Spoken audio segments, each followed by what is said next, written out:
Sunlight astro multiphase media YouTube channel வழியாக தங்களை சந்திப்பதில் மகிழ்ச்சி அடைகிறேன்.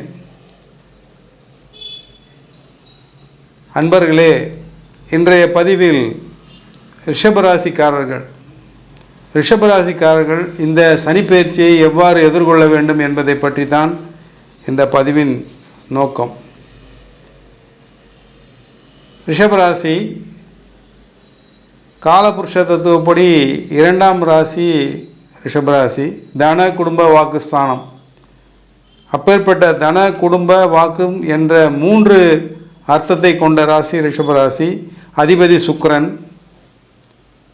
சுக்கிரன் என்பவர் எதற்கு அதிகாரி என்பது தங்களுக்கு தெரியும்.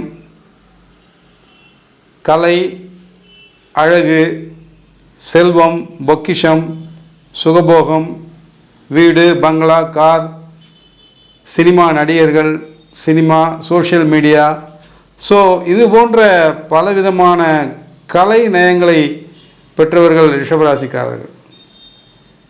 12 ராசிகளிலேயே மிகுந்த கலைநயமிக்கவர்கள் ரிஷபராசிக்காரர்கள். ரசிக்க தெரிந்தவர்களுக்கு தான் ரசனையை பற்றி தெரியும். அதுபோல் கலையை ரசிக்க தெரிந்தவர்களுக்கு தான் அந்த கலையின் அற்புதம் தெரியும். கலை அவர்களுக்கு கைவந்த கலையாக இருக்கும். அப்பேற்பட்டவர்கள், அதிலும் தன குடும்பம் வாக்கு என்று வருகிறது. தனம் இல்லை என்றால் இவ்வுலகம் இல்லை, குடும்பம் இல்லை என்றாலும் ஒரு மனிதன் கிடையாது. வாக்கு என்றால் என்ன? அனைத்து தொழிலுக்குமே வாக்கு பலம் முக்கியம், வாக்கு முக்கியம், பேச்சு முக்கியம்.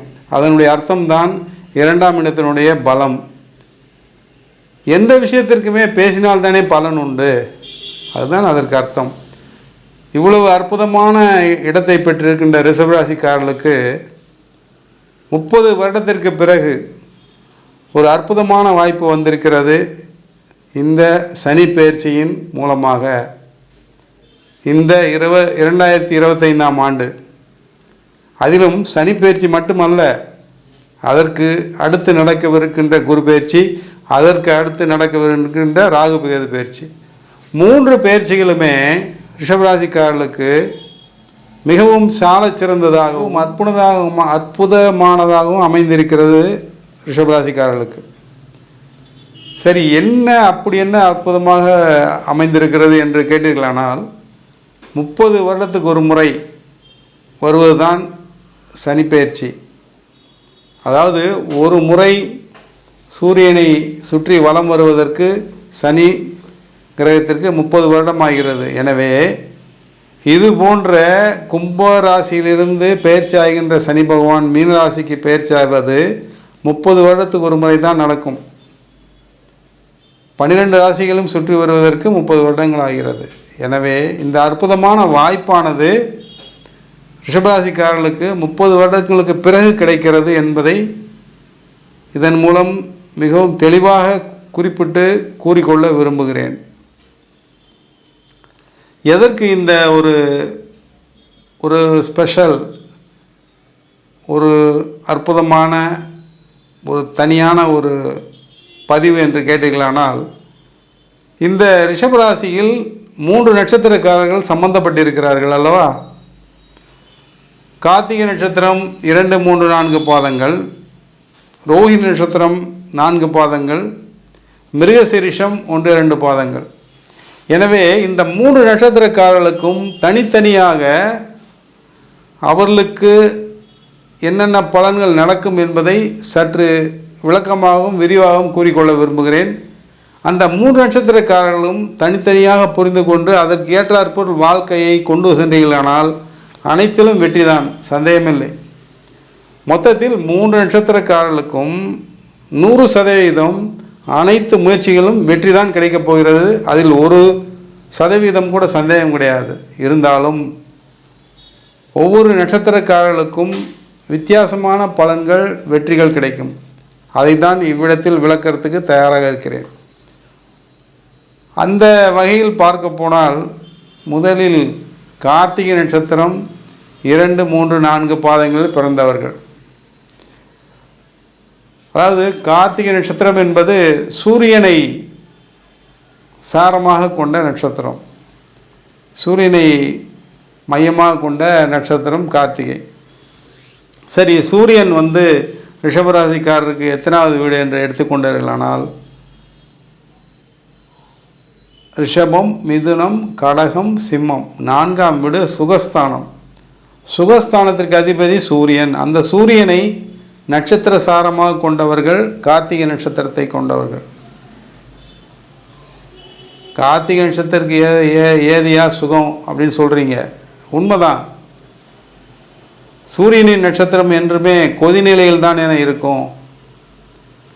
சூரியன் நெருப்பு. நெருப்பு என்றைக்கு அது ஜில்லுனா இருக்கும், கொதிநிலையில் தான் இருக்கும், கொதிச்சுக்கிட்டு தான் இருக்கும். ஆனால் நடுநிலையாக இருப்பாங்க. அதுதான் அதோடைய ஸ்பெஷாலிட்டி. கட்டின கணவனாக இருந்தாலும், மனைவியாக இருந்தாலும், பிள்ளைகளாக இருந்தாலும், தாய் தந்தையராக இருந்தாலும், கூட பிறந்த அண்ணன் தம்பியாக இருந்தாலும், அக்கா தங்கச்சியாக இருந்தாலும், உற்றார் உறவினராக இருந்தாலும், நண்பர்களாக இருந்தாலும், பகைவர்களாக இருந்தாலும், எதிரிகளாக இருந்தாலும் நியாயமானவர்களாக இருப்பார்கள்.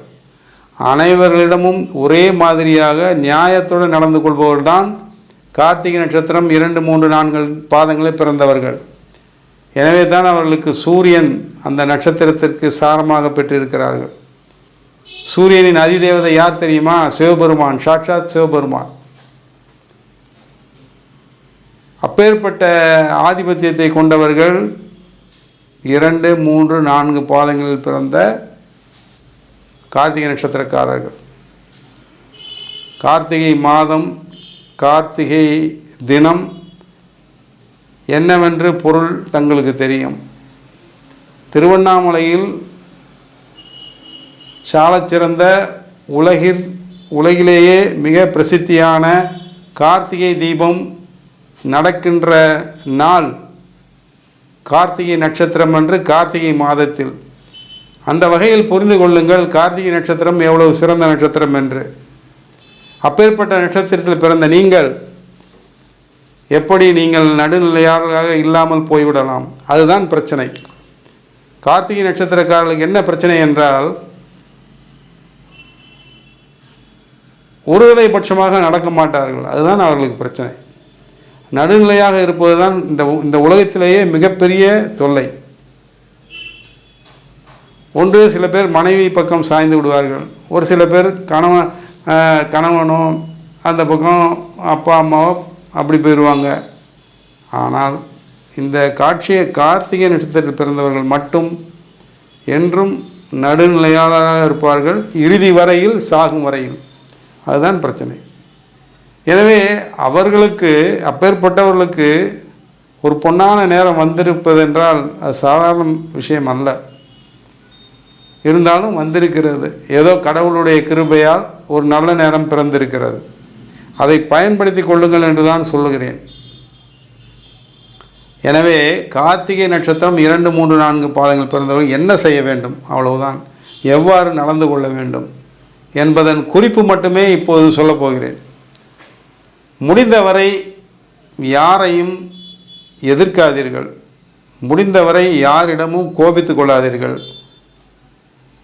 முடிந்தவரை எதிரிகள் ஏதாவது தொல்லை கொடுத்தார்களானால் கண்டுகொள்ளாதீர்கள். முடிந்தவரை மனைவியாக இருந்தாலும் எது சொன்னாலும் இந்த காதில் இந்த காதில் விட்டு விடுங்கள். குடும்பத்தில் இருப்பவர்கள் முடிந்தவரை குடும்பத்தில் தாமரை இலை மேல் தண்ணீர் இருப்பது போல நடந்து கொள்ளுங்கள். அது நண்பர்களாக இருந்தாலும் பகைவர்களாக இருந்தாலும் ஒரே மாதிரியாக நடந்து கொள்ளுங்கள். தங்களுடைய குணத்தை மாற்றிக்கொள்ளாதீர்கள். வியாபாரிகள், உற்றார் உறவினர்கள் யாராக இருந்தாலும் தங்களுடைய குணத்தை மட்டும் மாற்றிக்கொள்ளாமல் ஒரே மாதிரியாக செயல்பட்டு ஒரே எண்ணத்துடன் போராடி இறுதியில் நீங்கள் வெற்றியை ஒன்றே குறிக்கோளாக கொண்டு செயல்பட்டீர்களானால் நிச்சயமாக இந்த சனிப்பெயர்ச்சியானது, இந்த 2025ஆம் ஆண்டு ஆனது உங்களுக்கு கண்டிப்பாக ஒரு பொற்காலமாகவும் பொன்னான வெற்றிகளை பெறக்கூடிய மாதமாகவும் கண்டிப்பாக இருக்கும் என்பதில் எந்தவித ஐயமும் இல்லை. ஒரே ஒரு விஷயம் என்னவென்றால், தாங்கள் நடத்துகின்ற விஷயங்களை, தாங்கள் செல்லுகின்ற பாதையை, தாங்கள் வகுக்கின்ற திட்டங்களை, தாங்கள் செயல்படுத்துகின்ற செயல்களை, தாங்கள் குறிக்கோளாக செல்லுகின்ற பாதையை மட்டும் யாரிடமும் சொல்லாதீர்கள். உங்களுடைய பாதை உங்களுக்கு மட்டுமே தெரிய வேண்டும், பிறருக்கு தெரியக்கூடாது. அவ்வாறாக நடந்து கொண்டீர்களானால் இந்த 2.5 வருடம் சனி பயிற்சியானது, சனி பகவானாகப்பட்டவர் உங்களுக்கு தர்ம கர்மஸ்தானாதிபதி, 9ஆம் அதிபதி, 10ஆம் அதிபதி, லாபஸ்தானத்தில் இயங்குகிறார். இதைவிட தங்களுக்கு என்ன வேண்டும்? அப்பேற்பட்ட நீதியின் அரசர், நீதிக்கு அரசர் என்று சொல்லக்கூடிய சனி பகவானே உங்களுக்கு பொன்னான வாய்ப்புகளை அள்ளித்தருவார், வெற்றிகளை அள்ளித்தருவார். நினைவில் கொள்ளுங்கள்.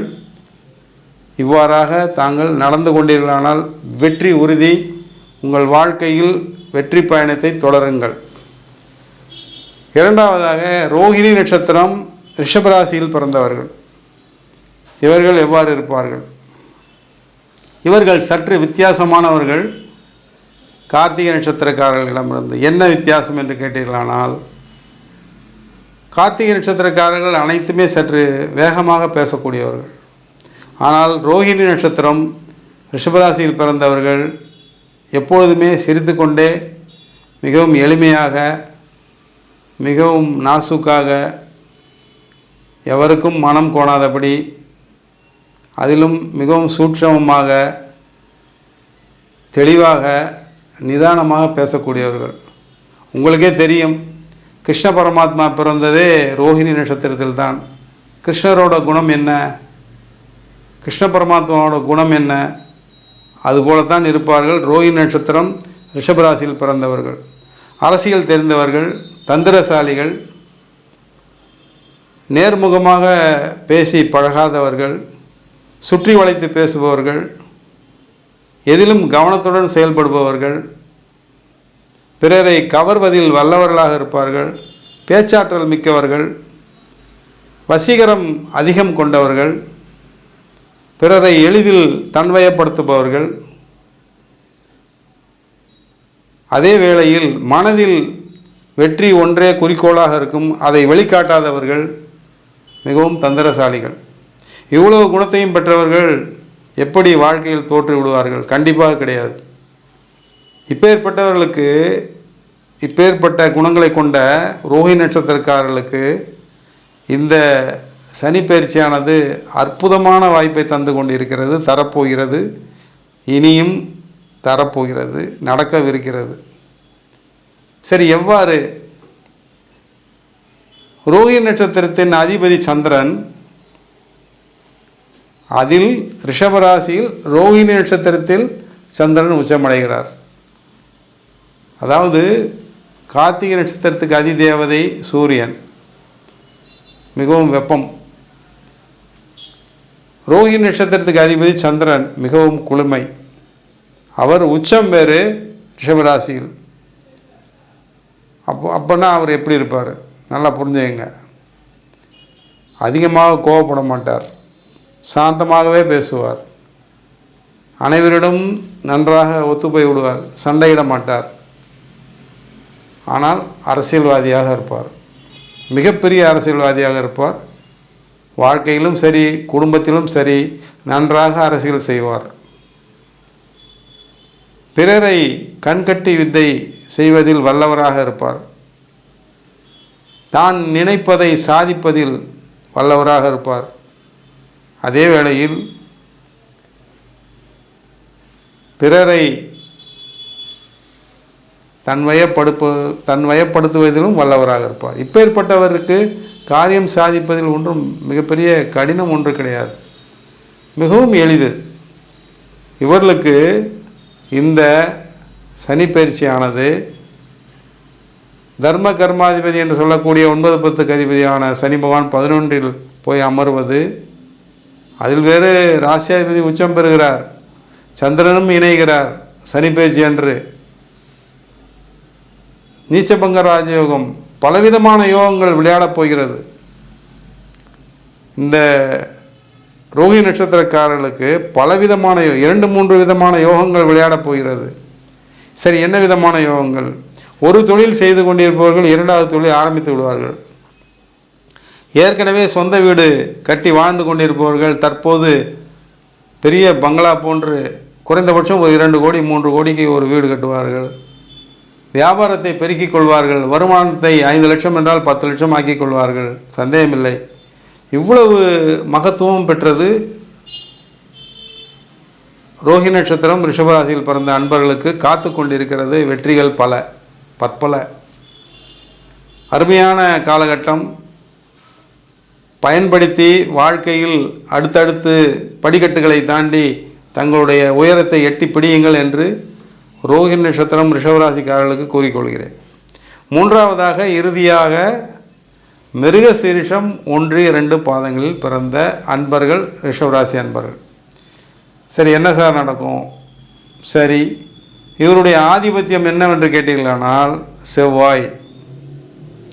மிருகசீரிஷம் 1, 2 பாதத்தில் பிறந்தவருடைய கிரக ஆதிபத்தியம் செவ்வாய். ரிஷபராசிக்காரர்களுக்கு செவ்வாயாகப்பட்டவர் 7 குடையவன், 12 குடையவன், பிரயாதிபதி, களத்திரஸ்தானாதிபதி. களத்திரஸ்தானம் என்றால் என்ன? வாழ்க்கை துணைவர். ஒரு ஆண் மகனாக இருந்தால் மனைவியோட ஸ்தானம் 7ஆம் இடம். அந்த 7ஆம் இடத்து அதிபதி செவ்வாய், 12ஆம் இடத்து அதிபதி செவ்வாய், இரண்டுக்கும் ஆதிபத்தியம் உடையவர் செவ்வாய். சரி, எப்படி சார் இருக்கும்? அதாவது இது எப்படி சொல்லணும் அப்படின்னா, இவருக்கு மட்டும் கொஞ்சம் வித்தியாசமான பலன்களாக கூடும். ஆனால் வெற்றி என்பது எல்லாருக்கும் பொதுவானது தான்.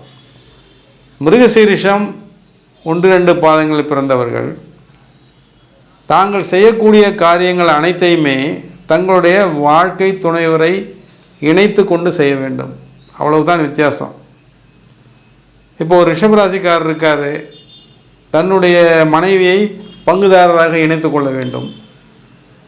ஒரு ரிஷபராசிக்காரர் இருக்கார், மிருகசீரிஷ நட்சத்திரம் பிறந்தவர், தன்னுடைய மனைவியையும் இணைத்து ஒரு இடம் வாங்க வேண்டும், ஜாயிண்ட் ப்ராப்பர்ட்டி, ஒரு வீடு வாங்க வேண்டும், ஜாயிண்ட் ப்ராப்பர்ட்டி.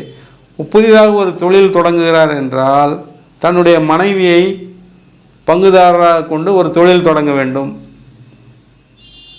இது மட்டுமல்லாமல் மிருகசீரிஷம் 1, 2 பாதங்கள் பிறந்த ரிஷபராசி அன்பர்களுக்கு அவருடைய மனைவி வகையில் சொத்து சுகங்கள் வந்து சேரும். மனைவி நல்ல அதிர்ஷ்டசாலியாக இருந்தாங்கன்னா இன்னும் பல அதிர்ஷ்ட வாய்ப்புகள் இவரை தேடி வரும். பயன்படுத்தி கொள்ளுங்கள். மிருகசீரிஷம் 1, 2 பாதங்கள் பிறந்தவர்கள். அதை தவிர செவ்வாய் பூமிகாரகன். நீங்கள் ஏதாவது சொத்துக்கள் வாங்க வேண்டும், நிச்சயமாக மனைவி பேரில் வாங்கலாம். அது பல்மடங்கு இன்னும் 2, 3 வீடுகள், 2, 3 இடங்கள் வாங்குவீர்கள், சந்தேகமில்லை.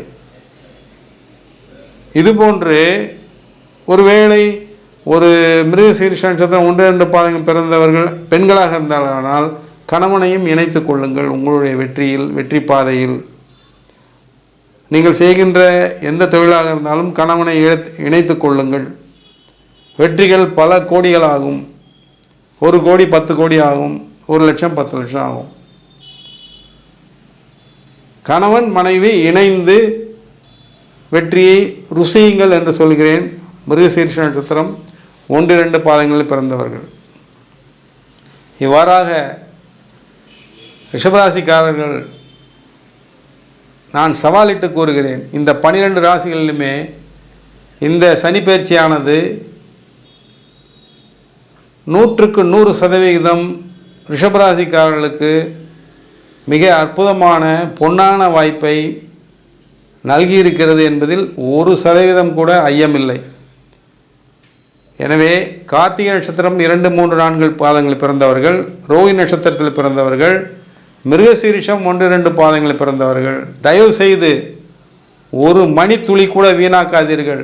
சனி பயிற்சிக்கு பிறகு தங்களுடைய முயற்சியை தீவிரப்படுத்துங்கள். தங்களுடைய உழைப்பை 100%க்கு பதில் 200% கொடுங்கள். தங்களுடைய வெற்றி பாதையை வகுத்து கொள்ளுங்கள். தயவு செய்து கவனம் சிதறாதீர்கள். கவனத்தை ஒருங்கிணைத்து கொள்ளுங்கள். வெற்றி ஒன்றே குறிக்கோளாக கொண்டு உங்களுடைய பயணத்தை தொடருங்கள். பல வெற்றிகளை பெறுவீர்கள் என்பதை இதன் மூலம் சவாலிட்டு சொல்கிறேன். நிச்சயமாக அடுத்த 2.5 வருடம் கழித்து நீங்கள் ஒரு பெரிய கோடீஸ்வரர்களாக இருப்பீர்கள் என்பதில் 1% கூட ஐயமில்லை என்பதை சொல்லி இந்த பதிவை முடித்துக் கொள்கிறேன். இந்த பதிவை பார்த்து கொண்டிருக்கின்ற ரிஷபராசிக்காரர்கள் அனைவருமே இதை ஒரு முன்னுதாரணமாக கொண்டு வாழ்க்கையை பயணத்தை எளிதாக துவங்குங்கள், முயற்சியை தொடருங்கள், வெற்றி பெறுங்கள் என்று கூறி என்னுடைய இந்த பதிவை முடித்துக் கொள்கிறேன். புரிந்து கொள்ளுங்கள், புரிந்து செயல்படுங்கள் ரிஷபராசி அன்பர்கள். நன்றி, வணக்கம். சன்லைட் அஸ்ட்ரோ சேனலுக்கு லைக் பண்ணுங்கள், ஷேர் பண்ணுங்கள், சப்ஸ்கிரைப் பண்ணுங்கள், பெல் ஐக்கானை கிளிக் பண்ணுங்கள். அப்போ தான் நாங்கள் போடுற எல்லா வீடியோஸும் உங்களுக்கு நோட்டிஃபிகேஷன்ஸாக வரும்.